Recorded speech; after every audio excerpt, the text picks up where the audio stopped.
لا إله إلا الله أستغفر الله نسألك الجنة ونعوذ بك من النار أشهد أن لا إله إلا الله أستغفر الله نسألك الجنة ونعوذ بك من النار أشهد أن لا إله إلا الله أستغفر الله نسألك الجنة ونعوذ بك من النار اللهم إنك عفو تحب العفو فاعف عنا اللهم إنك عفو تحب العفو فاعف عنا اللهم إنك عفو تحب العفو فاعف عنا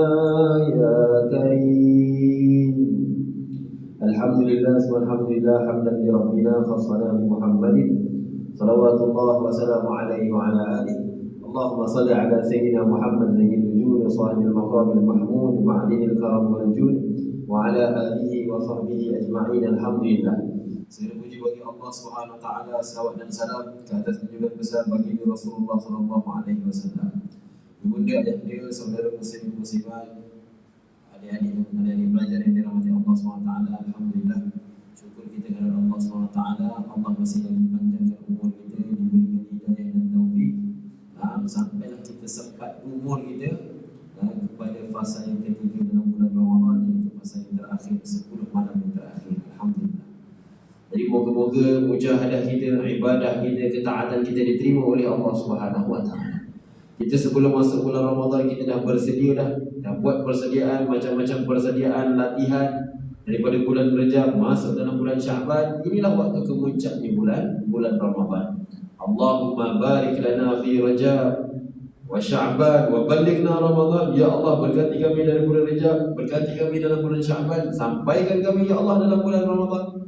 Maka alhamdulillah Allah panjangkan umur kita, Allah bagi kita ditulis qadar Allah, ditulis dalam takdir Allah, Allah panjangkan umur kita sampailah kita masuk pada 10 malam yang terakhir daripada bulan Ramadan.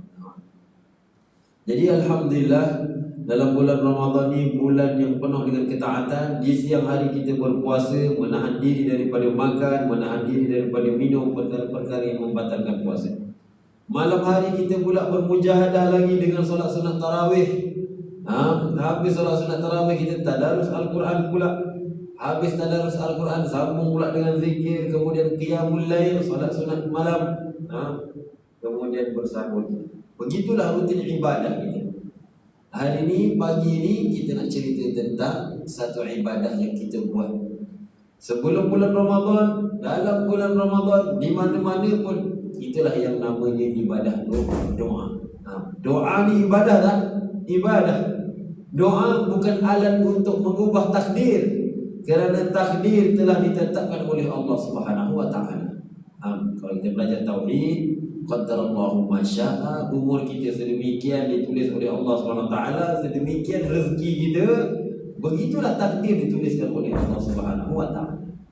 Jadi apa kaitan, apa gunanya doa dengan takdir? Doa tidak mengubah apa-apa takdir, tetapi doa adalah ibadah. Kerana takdir telah ditetapkan oleh Allah SWT. Doa juga termasuk dalam takdir. Jadi doa ini adalah ibadah. Katanya Imam Khattabi rahimahullahu ta'ala, Imam Khattabi memaknakan makna doa. Apa yang dimaknakan dengan doa? Katanya Imam Khattabi, ad-doa adalah istida'a'ul abd min rabbih al-ma'unah wa talabul al-inayah wa talabul ma'unah wa haqiqatu izhar iftiqar ilaihi. Katanya Imam Khattabi kata doa ni apa? Doa ni adalah istida'a'ul abd, meminta daripada seorang hamba min rabbihi, daripada Tuhannya, pertolongan, wa talabul ma'unah, dan bantuan, dan meminta bantuan. Dan hakikat di doa ni wa haqiqatu izhar iftiqar ilaihi. Dan doa ni apa? Doa ni adalah hakikat ni lambang kehambaan kita kepada Allah Subhanahu wa taala. Doa ni izhar iftiqar ilaihi ila rabbih. Doa ni adalah lambang iftiqar. Iftiqar ini apa iftiqar? Iftiqar ni adalah lambang fakirnya kita di hadapan Allah Subhanahu wa taala. Iftiqar diambil daripada kalimah fakir. Iftiqar kefakiran. Lambang lemahnya kita di hadapan Allah Subhanahu wa taala, kurangnya kita di hadapan Allah, maka kita berdoa. Jadi begitu doa. Hakikatul izhar ilaihi, melambangkan perhambaan kita kepada Allah, melambangkan iftikar kita kepada Allah SWT. Itulah doa. Itulah samarah kepada doa. Itulah samarah ni apa? Samarah ni adalah macam ni kita nak cakap samarah ni benda yang paling indah dalam doa. Benda yang paling indah dalam doa adalah melambangkan penghambaan kita kepada Allah. Benda yang paling indah dalam solat apa? Benda yang paling indah yang membuatkan solat kita ni indah adalah khusyuk. Macam mana pun kita mengindahkan solat kita dengan pakaian, dengan apa? Dengan wangian, tetapi kemenangan daripada solat adalah khusyuk. Kemenangan daripada puasa apa? Sabar. Kemenangan daripada puasa sabar. Kita kalau puasa tahan diri daripada maghrib sampai isyak sekalipun, lajak sampai isyak, tapi siang hari kita marah-marah, kita tak jaga perasaan, tak jaga nafsu kita, walaupun kita tak makan sekalipun, rasa tak keindahan ibadah puasa? Tak rasa. Puasa keindahan dia dengan sabar. Solat keindahannya solat dengan khusyuk. Keindahan zakat, macam mana keindahan zakat? Keindahan ibadah zakat apabila kita merasakan pengorbanan. Masa kita bayar zakat tu, kita rasakan pengorbanan. Kita dah berusaha dan sebagainya, dan kita keluarkan duit kerana Allah, diberikan kepada asnaf yang 8. Rasakan pengorbanan. Orang pertama bayar zakat, Ustaz saya nak bayar zakat, ni duit saya, ni keluarga saya 5 orang bayar. Orang yang kedua bayar zakat, Ustaz ini zakat daripada saya, dia ratakan rasa pengorbanan, duit ini saya serahkan kerana Allah, kerana ini perintah Allah. Rasa tak keindahan zakat tu? Rasa? Keindahan zakat bukan apabila dia keluar, Ustaz zakat saya 1 juta tahun ni, Masya Allah, rasa indah dia kan? Tak. Keindahan zakat ni bila dia rasa pengorbanan nak keluarkan zakat. Begitu juga dengan zikir. Zikir ada keindahan dia tak? Ada keindahan dia. Keindahan zikir adalah kecintaan. Kerana tidaklah orang itu menyebut zikir-zikir diulang-ulang, melainkan dia rasa cinta dalam hati. Di antara tanda cinta ingin menyebut nama. Betul tak? Betul tak? Di antara tanda benci, tak suka mendengarnya. Jadi zikir ni dia punya samarah dia punya keindahan dia apabila dia cinta. Baru dia ulang-ulang, ya Allah, ya Allah, ya Allah, ya Allah, ya Allah, ya Allah. Kalau dia tak rasa cinta, dia benci, dia takkan ulang. Kita kalau marah dengan kawan kita, nak ke kita dengar nama dia setiap hari? Benci dengan aku bulan ni, menyampah aku dengan dia. Orang pula bisik nama dia, telinga nama dia dekat telinga kita. Kita dah pegang dengan orang ni, ada orang lain bisik nama dia dekat telinga kita. Bisik-bisik, sakit tak hati kita? Sakit hati kita. Jadi zikir dia punya samarah, dia keindahan dia apa? Keindahan dia cinta. Tetapi kalau doa, keindahan dia adalah ubudiyah. Kalau doa, keindahan dia adalah apa? Adalah rasa penghambaan.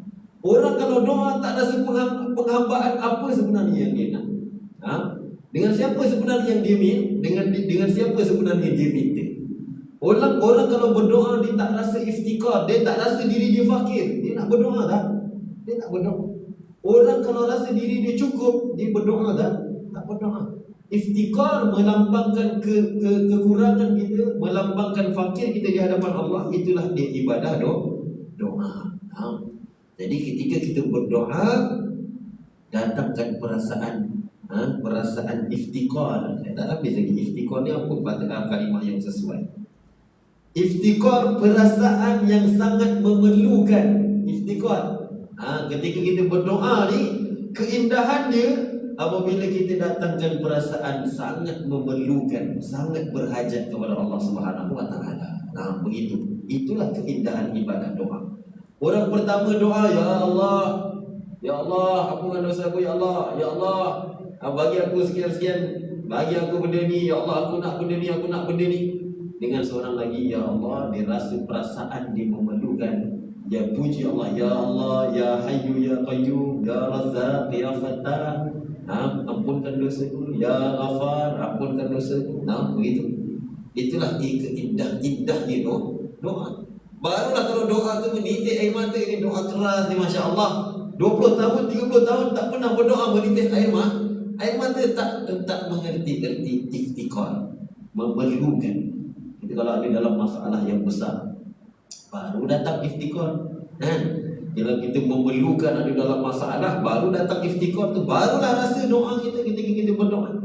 Jadi katanya para ulama, ketika kita antara adab-adab berdoa, ud'ullah bilisanil lidzah wal iftikar. Katanya para ulama, berdoa meminta kepada Allah dengan lisan yang lidzah wal iftikar, lisan yang mudah, lisan yang selesa, lidah yang selesa menyebut kalimah doa, dan iftikar, dan perasaan yang memerlukan. La bilisanil fasahah wal intilaq. Jangan berdoa dengan lisan yang terlalu fasahah, terlalu nak menjaga kalimah, nak menjaga panjang pendek, wal intilaq, dan terburu-buru. Kita kalau nak doa ni, jangan terlalu menjaga dia punya apa. Sebelum nak doa ni ditulis dulu dengan imbuhan yang bagus, tata bahasa, penanda wacana. Kejap lagi nak doa, bismillah, dengan makhraj huruf, dengan panjang pendek, dengan dengung, dengan qalqalah, semua nak kena jaga. Tak, itu bukan doa, itu musabaqah tilawah Al-Quran namanya. Kalau doa bukan macam tu. Katanya para ulama, doa bilisan lidzah, lisan lidah yang selesa. Bahasa apa yang kita pakai sehari-harian, bahasa apa yang kita memerlukan, itulah bahasa ni. Itulah kata-kata ni doa. Ini tulis doa dengan syair pantun gurindam, kejap lagi nak baca, Masya Allah, nak kena ingat balik apa tadi aku nak doa. Betul ke kalimah ni? Bukan macam tu doa.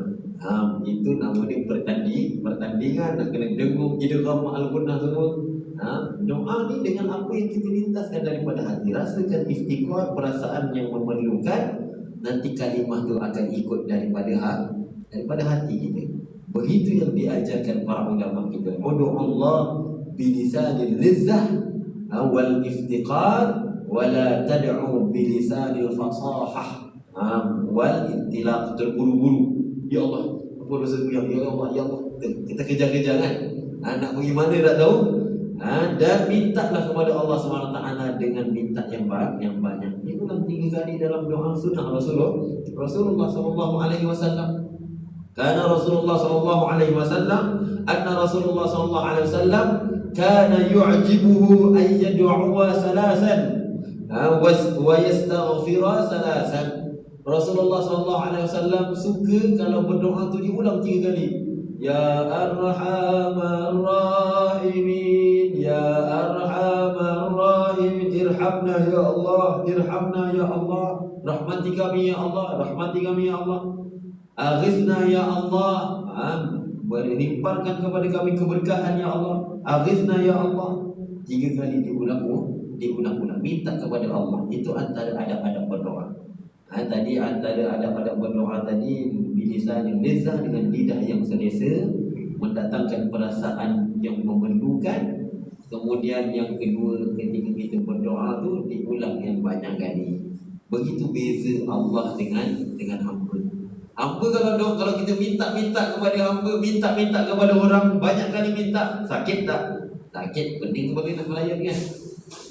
Minta, berapa minta. Tapi kalau dengan Allah minta banyak kali, Allah gembira, suka, merasakan kehambaan kita kepada Allah Azza wa Jalla. Jadi dalam bulan Ramadan, adik-adik yang dirahmati Allah, ibu dan ayahanda yang dirahmati Allah, berdoa kepada Allah Subhanahu wa taala, khususnya malam-malam yang terakhir ini, waktu mustajab berdoa. Dan waktu yang mustajab berdoa, katanya Imam Syafi'i dalam kitab Al-Um, kita pernah sebutkan, khamsa layalin yustajabu bihi du'a lailatul jum'ah. Ada 5 malam yang mustajab berdoa. Yang pertama, malam-malam daripada malam Jumaat. Malam Jumaat banyakkan berdoa. Kemudian Lailatul Adha wa Lailatul Fitr. Malam hari raya Aidil Adha, malam Aidil Fitri. Malam hari raya Aidil Adha, hari raya Aidil Fitri. Kemudian malam awal Rajab dan malam nisfu Sya'ban. Itu 5 malam tu tadi. Malam nisfu Sya'ban, malam awal Rajab, malam hari raya Aidil Fitri, Aidil Adha, dan malam daripada malam-malam Jumaat. Ini 5 malam yang mustajab berdoa, diriwayatkan daripada Imam Syafi'i dalam kitab Al-Um.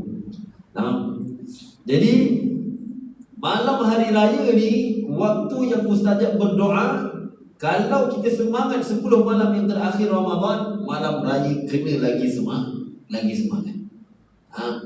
Dihidupkan malam hari raya itu tak semestinya dengan qiyamul lail, nak kena berdiri Allahu Akbar, solat tasbih. Masya Allah, malam hari raya solat tasbih lain macam semangatnya tu kan. Malam hari raya kita dah sibuk dengan kuih raya, dah sibuk dengan nangsi, dah sibuk dengan nak masak esok pagi breakfast, dah sibuk nak baiki kereta, masa itulah nak tengok kereta dan sebagainya. Dihidupkan malam-malam tersebut apabila kita membuat pekerjaan-pekerjaan tu diiringi dengan zikir dan doa. Menghidupkan malam tak? Menghidupkan malam. Katanya Rasulullah SAW, kullu ainin baqiyatun yaumal qiyamah. Nanti di hari akhirat, di hari kiamat, banyak daripada mata-mata ini menangis, ketakutan, gusar, takut, cemas, gemetar di hadapan Allah Subhanahu wa taala, kecuali ada 2 mata. Illa ainun bakat min khasyatillah, melainkan mata yang menangis kerana takut kepada Allah.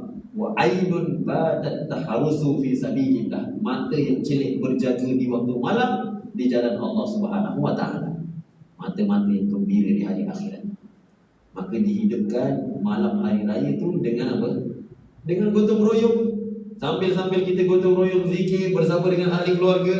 Sebab itu malam hari raya kita takbir, Allahu Akbar, Allahu Akbar. Tapi kalau malam raya pasang langsung sambil dengan lagu dangdut, jadi tak jadi? Tak jadi. Tak menghidupkan malam. Kerana katanya Rasulullah SAW, ainun batat tahrusu fi sabilillah, mata yang celik berjaga di jalan Allah Subhanahu wa taala. Ada orang berjaga malam hari raya, ada. Tetapi pusing-pusing, berlumba sana, berlumba sini. Ada orang berjaga malam hari raya tak? Ada. Tapi berjaga ni di tempat-tempat maksiat. Jadi berjaga malam ni di jalan Allah SWT termasuk mata yang gembira di hari akhirat. Dan malam hari raya adalah malam mustajabnya berdoa. Sebab itu, ibu dan ayahanda, saudara muslimin muslimat, adik-adik yang dirahmati Allah SWT, dulu kalau kita balik kampung raya, toki-toki kita mesti buat apa? Lemak malam raya, bakal lemak, ataupun masak dodol. Kenapa para ulama kita kalau malam raya je masak dodol, malam raya je masak dodol? Kenapa?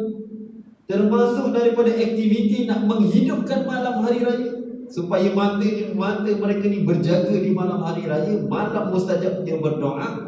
Jadi sama-sama kita bergotong royong kacau dodol sambil menghubung silaturahim, sambil tangan dekat tasbih dekat tangan.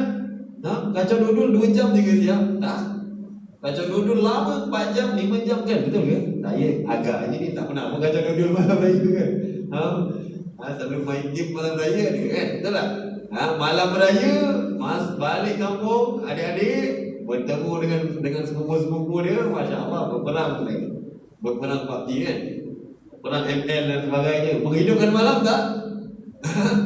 Itu fikir ni. Tak tahu saya nak jawab macam mana kan? Ha?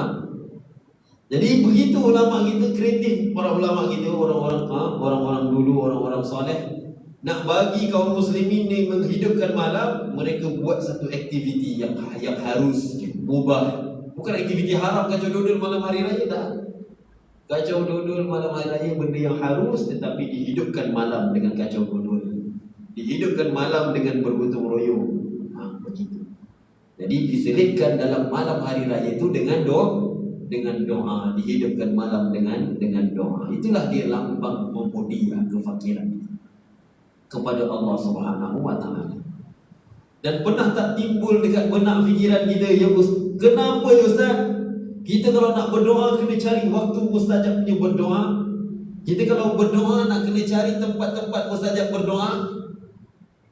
Kena kalau nak berdoa tu kena pergi Masjidil Haram. Apa kurangnya surah apa ni nama dia? Surah Muhsinin.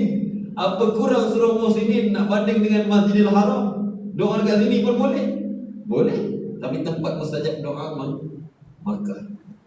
Tempat mustajab berdoa Raudhah, Masjid Nabawi, Masjid Al-Aqsa.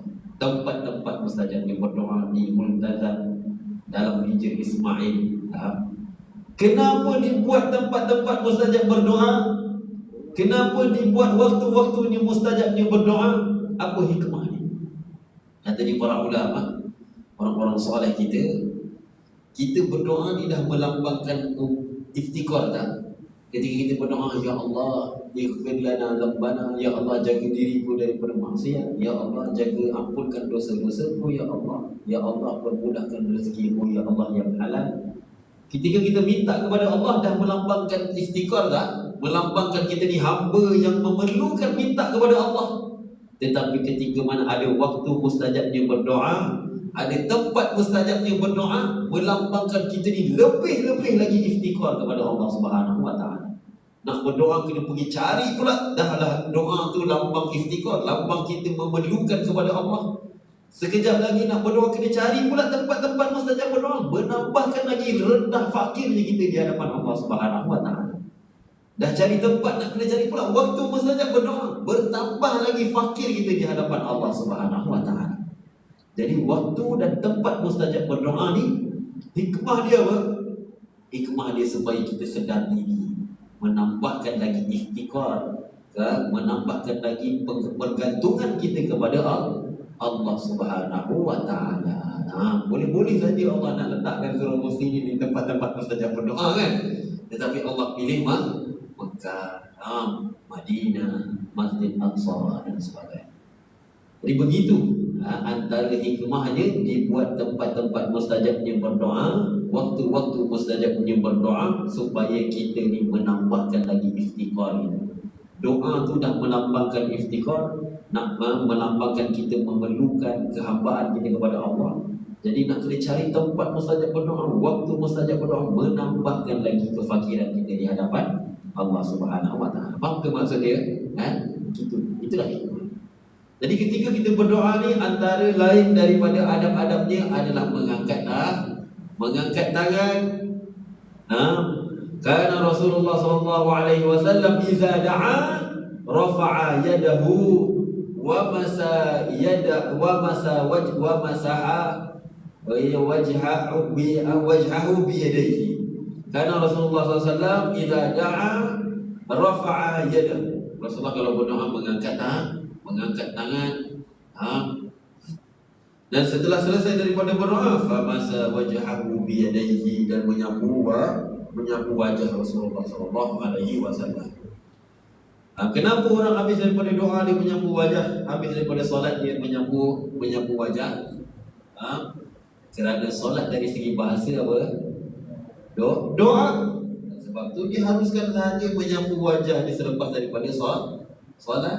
Bukan hanya lepas doa sahaja kita menyapu wajah, bahkan lepas solat dari segi bahasa solat ni pun doa. Dan dalam solat pun ada doa tak? Ada doa. Doa iftitah, doa tasyahud akhir, doa duduk antara dua sujud. Begitu orang sapu wajah lepas daripada solat. Dan Rasulullah SAW kalau berdoa tangannya menghadap ke atas, wajahnya juga menghadap ke langit. Qad nara taqalluba wajhika fis sama falanuwalliyannaka qiblatan tardaha fawalli wajhaka syatral Masjidil Haram. Masya-Allah.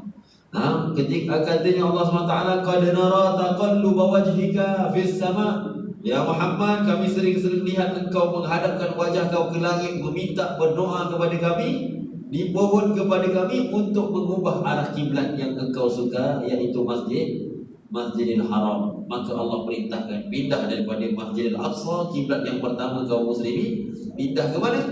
Pindah ke Masjidil Haram. Minta Allah SWT tangan dihadapkan ke atas ke langit, wajah di atas ke langit. Dia mengatakan wajah itu tunduk ke bawah, melambangkan tadarru'an, melambangkan rendah diri.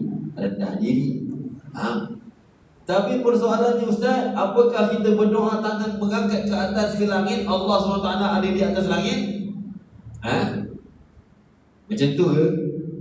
Adik-adik, macam tu ke? Tidak. Kerana akidah Ahlussunnah wal Jamaah tidak meletakkan Allah SWT dengan tempat dan waktu. Habis kenapa Ustaz tangan kita kalau berdoa menghadap ke langit? Kenapa? Kerana langit tempat yang di atas, dan atas tempat yang tinggi, tempat yang di atas sinonim dengan kemuliaan.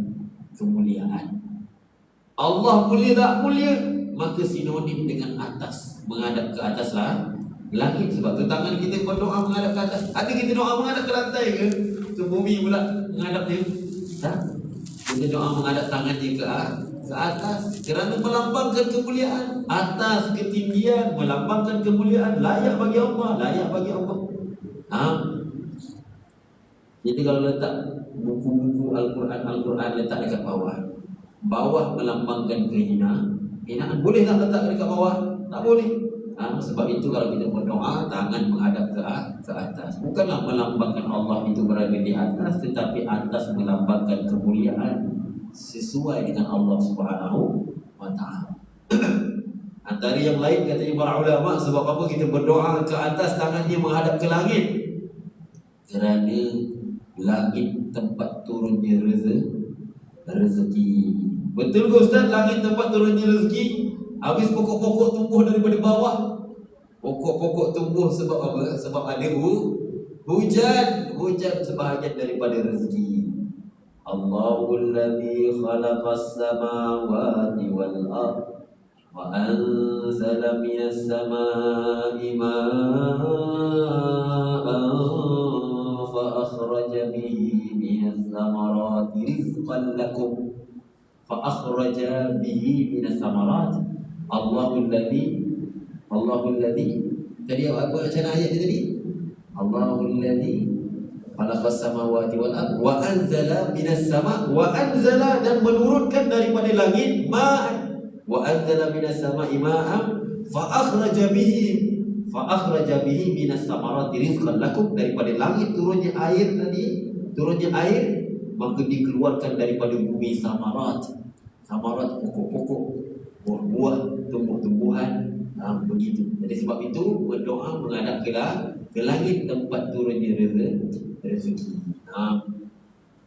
Dan antara adab-adab yang lain, saudara muslimin muslimat, ibu dan ayah dia, belajar-belajar yang dikasihi Allah, berdoa dengan hati yang tadarru'an. Ud'u rabbakum tadarru'an wa khufyah.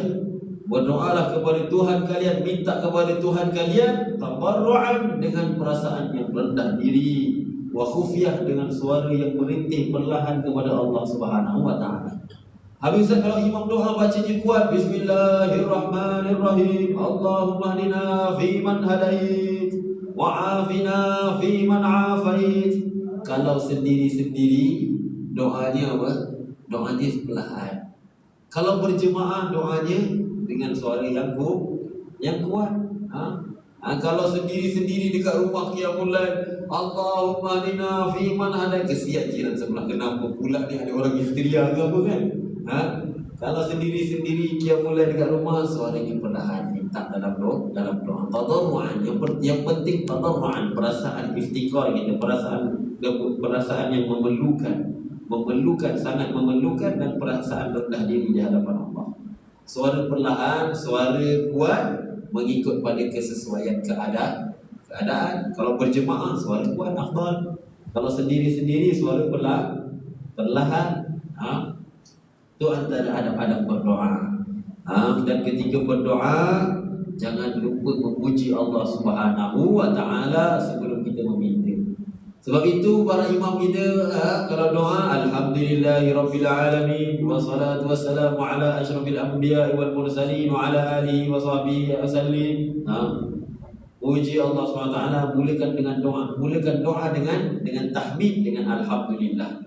Bahkan katanya Rasulullah sallallahu alaihi wasallam, la taj'alu idza shalla ahadukum falyabda bitahmid. Ketika kalian itu shalla ni solat, bukan makna solat Allahu akbar, tetapi makna bahasa dia solat adalah doa.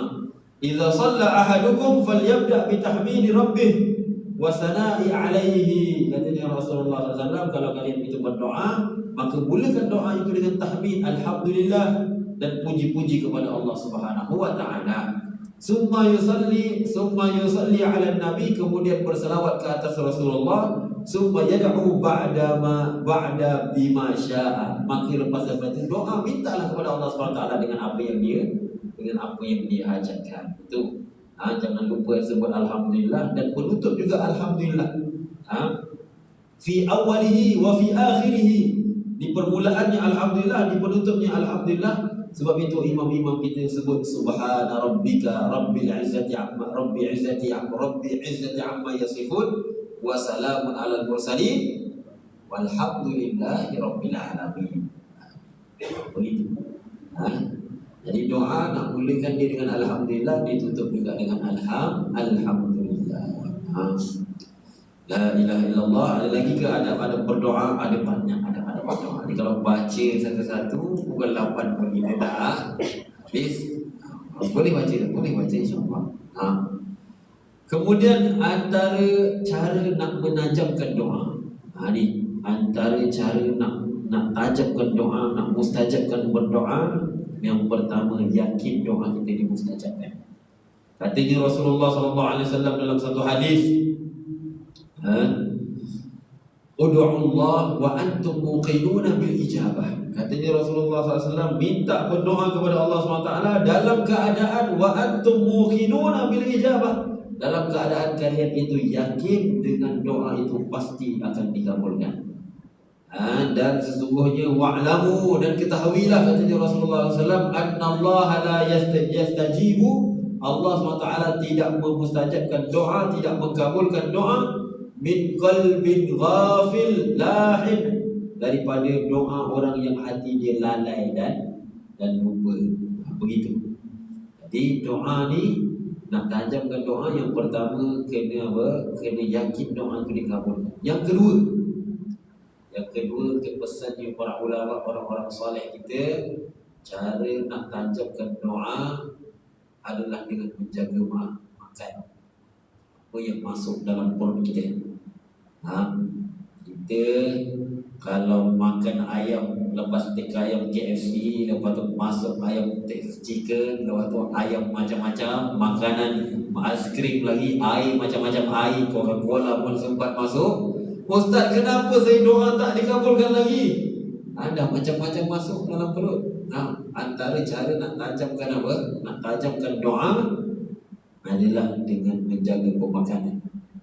Antaranya Sayyidina Abu Bakar, doa sahabat yang pasti akan dikabulkan antaranya Sayyidina Abu Bakar. Dan ditunjukkan macam mana Sayyidina Abu Bakar begitu zuhud dan warak dalam menjaga pemakanan. Satu ketika Sayyidatina Aisyah, anak Sayyidina Abu Bakar, Sayyidatina Aisyah sediakan satu gelas susu. Kemudian balik Sayyidina Abu Bakar ke rumahnya, minum air susu tersebut. Lepas dia minum, dia teringat, daripada mana susu ni? Katanya Sayyidina Abu Bakar kepada Sayyidatina Aisyah, kau beli di pasar ke? Tadi ada orang bagi, aku beli di pasar daripada orang sekian. Sayyidina Abu Bakar dia rasa tak sedap hati, dia pergi tengok orang tu macam mana dia mengembala kambing. Orang yang jual susu tu dia mengembali kambing, kambing dia tu kalak mubah. Kalak mubah dia apa? Dilepaskan. Dilepaskan, dimakan rumput tu, makan yang lepas, bukan daripada tanah dia sendiri. Boleh tak macam tu? Boleh. Kalak mubah kan? Dan dia kena zakat tak? Kena zakat. Jadi orang ni dia lepaskan kambing, lepaskan, tetapi kadang-kadang kambing dia ni pergi makan rumput tanah orang lah. Tanah orang lain tanpa izin. Kalau tanah tu tak ada tuan, harus boleh makan. Tapi kalau tanah tu rumput tu dekat tanah orang lain, dia kena minta izin. Saya nak buatkan tahu macam benda tu. Dia muntah, dia cuba muntahkan balik susu yang dia masuk dalam perut dia. Cuba muntahkan balik. Kata dia dalam kisah tu, kadang hampir-hampir saja nak tercabut nyawa Sayyidina Abu Bakar. Apa ustaz susah-susah dah termasuk kan? Termasuk kan dimaafkan. Tak ada masalah. Termasuk kan? Termasuk Coca-Cola kan? Termasuk air-air lain ke kan? Tapi kalau termasuk tu tak ada masalah. Termasalah. Tapi Sayyidina Abu Bakar nak jaga dia punya badan daripada benda-benda yang syubhat, maka dia muntahkan juga. Cuba muntahkan dan muntah air susu tersebut. Dalam tu hampir-hampir saja nak tercabut nyawa Sayyidina Abu Bakar, semata-mata nak muntahkan susu yang dia minum tadi. Itu cara nak tajamkan doa. Jaga makan. Sebab tu kita jumpa orang-orang tua, dia bukan ulama tetapi orang soleh. Orang dia jaga makan, jaga warak. Kalau dia cakapnya mesti jadi. Orang lain kalau sakit jumpa dia doa, sembuh orang. Orang lain ada masalah kewangan, jumpa dia doa, selesai masalah kewangan dia. Orang lain masalah tak ada zuriat, jumpa orang ni, selesai masalah tak ada zuriat dia. Tapi dia bukan ulama Ustaz, dia orang soleh dia. Orang soleh. Itu kelebihan dia daripada apa? Daripada mana dia dapat? Daripada menjaga benda yang masuk dalam perut dia. Pasti jaga benda. Kita kalau nak tajamkan doa kita, saya sendiri pun berusaha juga ni. Jenuh berusaha macam mana nak jaga makan ni, apa yang masuk. Zuhud, warak dengan zuhud mana lebih kuat? Warak dengan zuhud mana lebih tinggi? Kan? Warak menjaga diri daripada syubhah. Warak menjaga diri daripada syubhah dan haram. Haram pasti kita jaga, tolak. Tapi kalau warak ni, dia walaupun syubhah dia tak ambil. Dia pasti yang nak halal, yang halal saja, yang baik, yang halal. Itu warak. Tetapi kalau zuhud, dia akan cari mana yang lebih baik daripada halal, mana yang diperlukan sahaja daripada halal. Jadi mana yang lebih baik? Zuhud ke warak?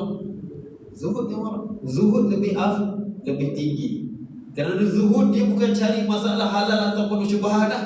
Zuhud ni antara yang baik dengan yang baik, mana sahaja yang dia perlukan, ambil yang cukup dia, selesai. Itu zuhud. Tapi warak mencari antara yang halal, yang baik dengan yang haram ataupun syubhah. Begitu. Jadi zuhud menjaga makan, warak dan zuhud dalam pemakanan itu membantu untuk menajamkan doa. La ilaha illallah Muhammadur Rasulullah. Nak sambung ke nak habiskan? Ada satu lagi boleh? Dalam doa kena ada tawasul. Dalam doa kena ada tawasul. Cara nak mustajabkan berdoa tawasul. Tawasul ni apa? Tawasul ni mengambil wasilah. Ya Allah, bijahi Sayyidina Rasulullah sallallahu alaihi wasallam, ighfir lana dhanbana. Ya Allah, dengan keberkatan kemuliaan Rasulullah, ampunkan dosa kami ya Allah. Hari Jumaat yang laki-laki kalau pergi dengar khutbah, memang kena pergi dengar khutbah Jumaat. Kalau kita dengar khutbah Jumaat yang kedua, macam mana doa dia? Allahumma inna nas'aluka wa natawassalu ilaika. Sambung. Binabiyyikal amin. Lagi. Apa dia? Binabiyyikal amin wa sifatikal uzma. Betul? Anta madha bi'aini inayatika rabbani. Allahumma inna nas'aluka wa natawassalu ilaika binabiyyikal amin. Dan bi asma'ikal husna, dengan nama-nama Allah Subhanahu wa taala.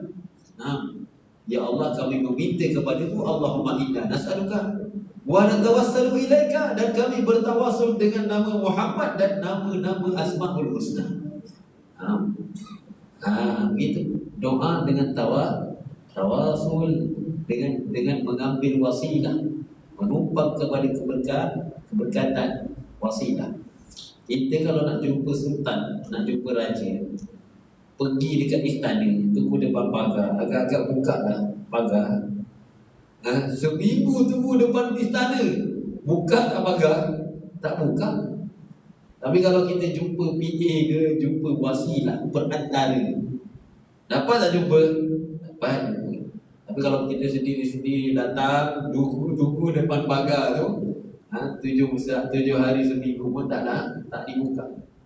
Begitu doa, mengambil wasilah.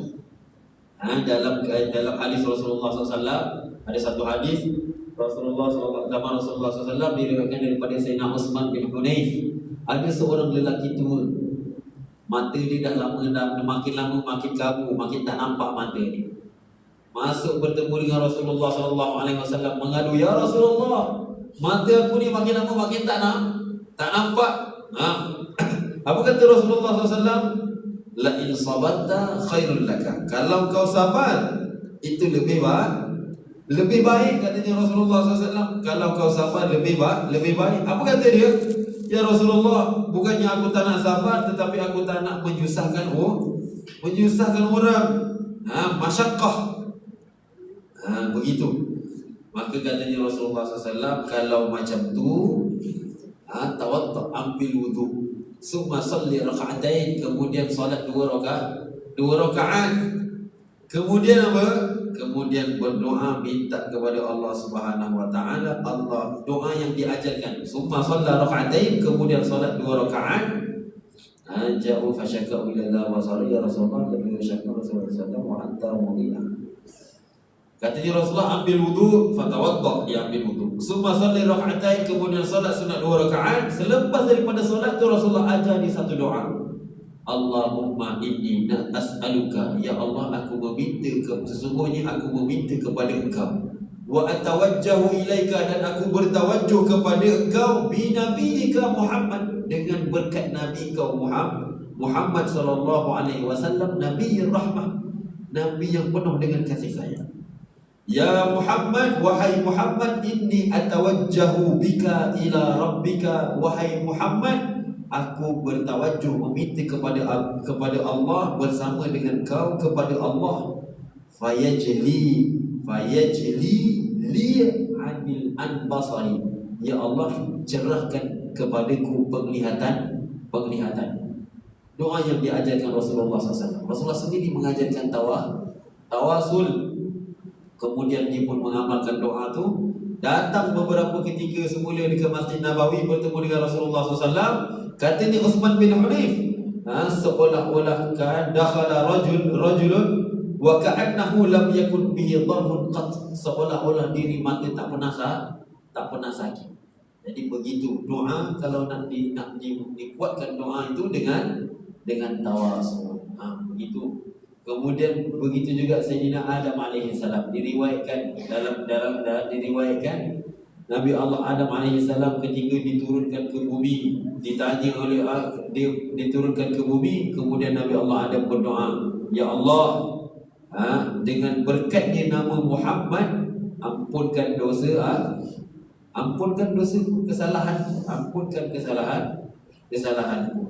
Maka katanya Allah Subhanahu wa taala, disebutkan di sini, lamma iqtarafa Adam al-khati'ah qala ya Rabbi as'aluka bihaqqi Muhammad lima ghafartu li, ya Allah, dengan berkat nama Muhammad, ampunkan kesalahanku. Maka Allah berkata, faqala ya Adam, wahai Adam, wa kaifa arafta Muhammad, bagaimana kau tahu nama Muhammad, walam akhlaqahu, dan aku belum menciptakan Muhammad. Nabi Adam AS minta, ya Allah, dengan berkatnya nama Muhammad, ampunkan kesalahanku. Allah tanya kepada Nabi Allah Adam, wahai Adam, daripada mana kau tahu nama Muhammad sedangkan aku belum ciptanya lagi? Katanya Nabi Allah Adam alaihissalam, ketika aku berada di taman-taman syurga, aku melihat apa?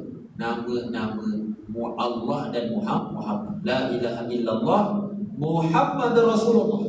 La ilaha illallah, nama Muhammad ni bersebelahan dengan nama engkau. Tidak mungkin nama tersebut diletakkan seiring sebelahan dengan nama engkau, melainkan nama ni mulia. Aku tak tahu Muhammad ni makhluk apa. Muhammad ni belum diciptakan lagi. Malaikat ke, makhluk haiwan ke, manusia ke, tumbuhan ke, tak tahu. Tetapi aku tahu kalau nama dia bersebelahan dengan nama kau, dia pasti nama makhluk yang mulia, yang mulia. Maka dengan berkat nama Muhammad, aku minta kepada engkau ampunkan kesalahan diampunkan oleh Allah Subhanahu wa taala. Baik tu. Maka begitu kita kalau nak doa, Allahumma bijahi sayyidina Rasulullah sallallahu alaihi wasallam, Allahumma bihaqqi Muhammad nabiyir rahmah. Begitu. Bahkan orang-orang Yahudi Israel, orang-orang Yahudi sebelum datangnya Rasulullah sallallahu alaihi wasallam, sebelum dilahirkan Rasulullah, mereka berperang dengan Bani Ghatafan. Mereka dah hampir-hampir kalah dalam berperang. Mereka minta kepada Allah SWT bertawassul dengan nama Muhammad. Daripada mana mereka tahu nama Muhammad? Sedangkan Muhammad tak lahir lagi. Dalam kitab-kitab Taurat. Ya Allah, dengan berkat Nabi Ummi, dengan berkat Nabi yang buta huruf, yang akan dibangkitkan di akhir zaman, berikan kepada kami kemenangan dalam peperangan. Orang Yahudi, dia pun bertawassul dengan nama Muhammad. Tetapi bila lahirnya Muhammad, mereka ego, bongkak, takabur, tak terima Nabi akhir zaman daripada bangsa Arab, merasakan bangsa mereka lebih mulia, maka mereka menolak agama Islam. Sedangkan sebelum daripada itu, mereka bertawassul dengan nama Rasulullah. Allah bagi dia kemenangan dengan berkat nama Rasulullah. Jadi begitulah doa, satu ibadah yang melambangkan ubudiyah, satu ibadah yang melambangkan iftikar, perasaan yang begitu berhajat kepada Allah Subhanahu wa taala. Jadi mudah-mudahan doa-doa kita diterima oleh Allah Subhanahu wa taala, dan doa yang saya juga, moga-moga apa yang disampaikan ini diberi kekuatan untuk mengamalkannya dan menjaga, dijauhkan daripada fitnah, dijauhkan daripada benda-benda yang melalaikan, insya-Allah. Jadi sebelum akhir ada soalan ke? Jadi itu.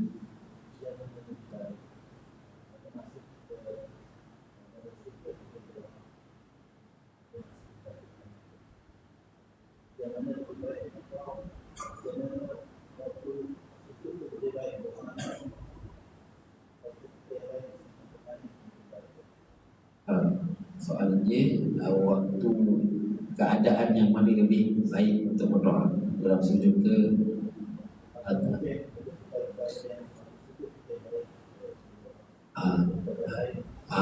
okey.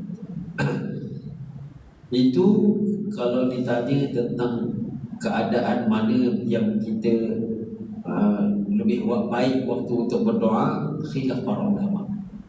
Ada satu hadis Rasulullah sebut, inna fil lail sa'atan la yuwafiqu, tidaklah ditaufikkan kepada seseorang lelaki, rajulun muslimun, yad'u Allah, berdoa kepada Allah SWT, illa la'ata'allahu iyyah. Katanya Rasulullah SAW, di setiap malam ni ada satu saat dan ketika, inna fil lail sa'atan, di setiap malam ni ada satu detik, satu saat, satu ketika, terjemahan dia kan. Tidaklah diberikan taufik kepada seseorang lelaki muslim, kalau dia berdoa la'ata'allahu iyyah, pasti Allah akan kabulkan doanya. Jadi timbul persoalan, malam ni jam berapa Ustaz? Kan? Jam 9.40 ke? Jam 7.30 ke? Jam 3.30 ke? 3 pagi ke? Itu dalam rahsia Allah Subhanahu wa taala, dalam ilmu Allah. Wallahu alam, tak tahu kita jam berapa. Tetapi yang pasti setiap malam ada satu saat, satu detik, satu ketika, kalau kita berdoa tepat pada waktu itu, macam mana pun keadaan kita, la'ata'allahu iyyah. Syarat dia lelaki, syarat dia apa? Syarat dia muslim je, pasti Allah akan kabulkan doa ni. Syarat dia apa? Muslim je, dia asi ke, dia fasik ke, dia muslim saja, la'ata'allahu iyyah, pasti Allah akan kabulkan. Tapi detik saat tu jam berapa? Itu dalam rahsia Allah Subhanahu Wa Taala. Begitu seperti mana para ulama khilaf pendapat hari Jumaat ni hari yang mustajabnya berdoa, betul tak? Hari yang mustajabnya berdoa hari Jumaat. Para ulama khilaf pendapat. Ada yang kata hari Jumaat itu waktu mustajabnya berdoa lepas solat subuh hari Jumaat. Ada yang kata ketika khatib sedang naik atas mimbar. Ada yang kata ketika khatib sedang duduk di antara dua khutbah. Ada yang kata rukuk yang pertama dalam solat Jumaat. Saya pernah dengar dan baca saya pernah dengar rukuk yang pertama dalam solat Jumaat waktu mustajab berdoa. Ada yang kata sujud yang terakhir dalam solat Jumaat.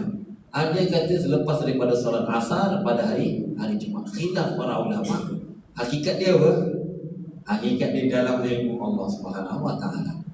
Jadi ketika kita nak berdoa dalam waktu sujud ke, waktu kita menjaga dan waktu kita berduduk ke, itu wallahu alam dalam ilmu Allah SWT. Dan kita akan tahu, Allah akan bagi petunjuk doa kita dikabulkan ke tidak. Allah bagi petunjuk. Ada disebutkan orang pengarang kitab ni, antara kitab ni ada sebut tanda-tanda doa itu dimustajabkan oleh Allah Subhanahu Wa Taala. Kita sambung kita sambung waktu-waktu yang lain insya-Allah. Dan kita sebenarnya pembacaan kitab Syama'il Muhammadiyah hari Isnin minggu pertama. Surah Muslimin hari Isnin minggu yang pertama. Hari Isnin minggu pertama lepas salat maghrib surah Muslimin. InsyaAllah yang mana di lapangan nanti boleh ikut. Kita baru saja mula pengajian Syama'il Muhammadiyah, kitab Syama'il Muhammadiyah karangan Imam Tirmizi. InsyaAllah lepas raya tak tengok minggu pertama kan ke ada, nanti kita tengok macam mana. Yang mana di lapangan boleh jumpa sekali insyaAllah. Jadi sampai sini sahaja perkongsian kita berkaitan dengan satu ibadah yang namanya doa. Mudah-mudahan kita semua dirahmati Allah SWT, diterima doa kita, diampunkan dosa kita, diberikan ketenangan, kesejahteraan dunia dan akhirat, diberikan rezeki-rezeki yang halal, melimpah dan halal, dijaga ahli keluarga kita daripada fitnah-fitnah, diberikan kekuatan hidayah dan taufik kepada kita untuk terus melakukan ibadah, diberi kekuatan kepada adik-adik pelajar untuk terus menghafal Al-Quran, menjaga Al-Quran, berakhlak dengan akhlak Al-Quran, menyampaikan ilmu daripada Al-Quran. Mudah-mudahan kita semua dapat Allah SWT. Walhamdulillahirabbil alamin.